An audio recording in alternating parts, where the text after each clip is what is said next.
Hello guys, this is Praveen Sharma and we are studying our chapter 10 microbes in human welfare for class 12 students, and today we are going to focus on our last topic of this chapter, that is microbes as biofertilizers. Okay, so let us see microbes as biofertilizers. First point says, due to harmful effects of chemical fertilizers on the environment, organic farming becomes the alternative where biofertilizers are used. यानी due to harmful effects of chemical fertilizers on the environment, environment के ऊपर, पर्यावरण के ऊपर ये जो chemicals हैं, ये जो केमिकल फर्टिलाइजर्स हैं, इनके इस्तेमाल से हम जानते हैं कि हार्मफुल इफेक्ट्स भी होते हैं साथ में।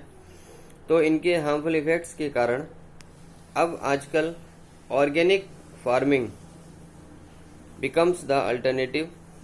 अब ऑर्गेनिक फार्मिंग एक दूसरा विकल्प बन गया है, और जहां पर हम बायो फर्टिलाइजर्स का इस्तेमाल करते हैं। तो ऑर्गेनिक फार्मिंग यानी without chemicals, without chemical fertilizers. Okay, और इस ऑर्गेनिक फार्मिंग के लिए बायो फर्टिलाइजर्स का इस्तेमाल किया जाता है किसी भी प्रकार से जो पेस्ट्स हैं, जो पैथोजेंस हैं, उनको वहाँ से रिमूव करने के लिए और अपनी क्रॉप प्लांट्स को सेव करने के लिए। Okay, now next, second point says bacteria, fungi and cyanobacteria are used as biofertilizers. Cyanobacteria यानी ब्लू ग्रेन एल्गी को, फंगी को और बैक्टीरिया यानी यू बैक्टीरिया, आर्च बैक्टीरिया आदि, इनका भी इस्तेमाल हम बायो फर्टिलाइजर्स के रूप में करते हैं। तो इन तीनों की एक एक करके बात करते हैं। First is bacteria. देखिए, rhizobium symbiotic bacteria fixes up atmospheric nitrogen in the roots of leguminous plants। ये भी आपने पढ़ा हुआ है कि लेग्यूमिनस प्लांट्स की रूट्स में जो राइजोबियम लेग्यूमिनेसियरम नामक जो सिम्बायोटिक बैक्टीरिया पाए जाते हैं, ये उन लेग्यूम प्लांट्स को एटमॉस्फेरिक नाइट्रोजन को फिक्स करके हेल्प करते हैं, राइट। तो एटमॉस्फेरिक नाइट्रोजन को फिक्स करने का काम ये राइजोबियम लेग्यूमिनोसेरम नामक जो बैक्टीरिया हैं, ये इनको हम सिम्बायोटिक बैक्टीरिया इसलिए कहते हैं क्योंकि यहाँ पर दोनों ही पार्टनर्स का बेनिफिट होता है एक दूसरे से, और ये पाए जाते हैं लेग्यूमिनस प्लांट्स की रूट्स के साथ, right. Second is azospirillum and azotobacter are free living bacteria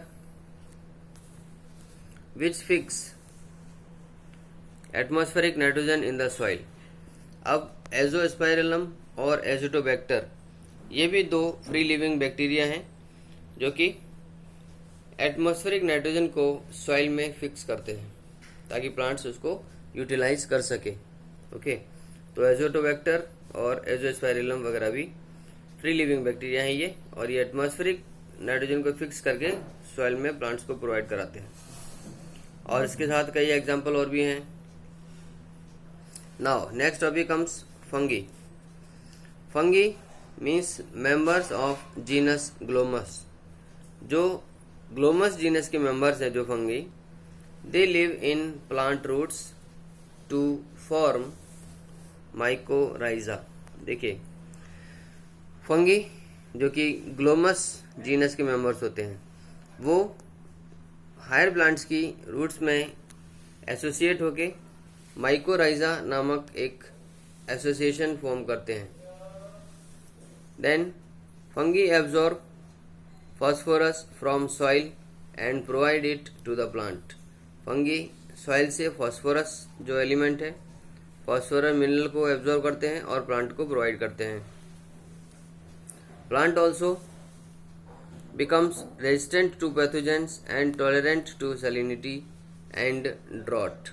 और इनकी हेल्प से प्लांट अकाल के लिए यानी सूखा के लिए, और सैलिनिटी यानी higher amount of salt present in the soil उसके लिए टॉलरेंट हो जाता है, और पैथोजेंस के लिए, डिजीज कॉजिंग एजेंट्स के लिए रेजिस्टेंट बन जाता है। ओके, तो फंगी सॉइल से फास्फोरस मिनरल को एब्जॉर्ब करके प्लांट को प्रोवाइड करते हैं, जिससे कि प्लांट के अंदर पैथोजेंस के लिए रेजिस्टेंस डेवलप होता है, और सैलिनिटी और ड्रॉट के लिए टॉलरेंस डेवलप हो जाता है। Now next point is cyanobacteria. Cyanobacteria means हम जानते हैं कि इनको हम ब्लू ग्रीन एल्गी भी कहते हैं। So these are autotrophic microbes. ये वो माइक्रोब्स हैं जो ऑटोट्रॉफ्स होते हैं, जो अपना खाना अपने आप बना लेते हैं, जैसे Nostoc, anabaena, Oscillatoria. They all fix atmospheric nitrogen in water and soil. तो एनाबेना, नोस्टॉक और ऑसिलेटोरिया जैसे जो साइनोबैक्टीरिया हैं, जो ब्लू ग्रीन एल्गी हैं, वो एटमॉस्फेरिक नाइट्रोजन को वाटर और सॉइल में फिक्स करते हैं। राइट।